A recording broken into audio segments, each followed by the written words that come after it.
ఈ మధ్య పిల్లల్ని తీసుకొని కొద్దిసేపు అట్లా బయటికి వెళ్ళి వస్తున్నామండి. కొత్త ప్లేస్ కదా, అంత తొందరగా అడ్జస్ట్ అవ్వరు. మా చిన్ను అయితే వాళ్ళ అమ్మమ్మ మీద బెంగ పెట్టుకుంటాడు. అందుకే వాడిని డైవర్ట్ చేయడం కోసమని ఇట్లా బయటికి తీసుకొస్తుంటాం. ఈ రోజైతే స్టేషన్కి వచ్చాం, రైల్వే స్టేషన్కి. పిల్లలైతే ఇక్కడ చాలాసేపు ఆడుకున్నారు. ట్రైన్ చూస్తూ మస్తు ఎంజాయ్ చేసిర్రు.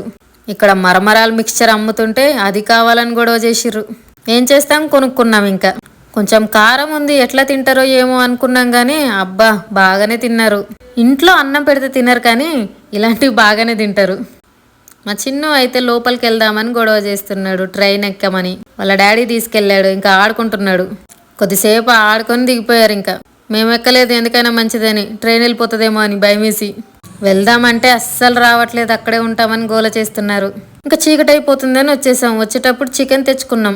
మన సండే రోజు చికెన్ తెచ్చుకోలేదండి, అందుకని ఇవాళ తెచ్చుకున్నాం. కొద్ది రోజులు చికెన్ తినకుంటే ఏదో మిస్ అయిన ఫీలింగ్ వస్తుందండి, అందుకే ఇవాళ తెచ్చుకున్నాం. అంటే ఎక్కువేం తినంలేండి, ఏదో అలా కొద్దిగా అయినా తినాలి.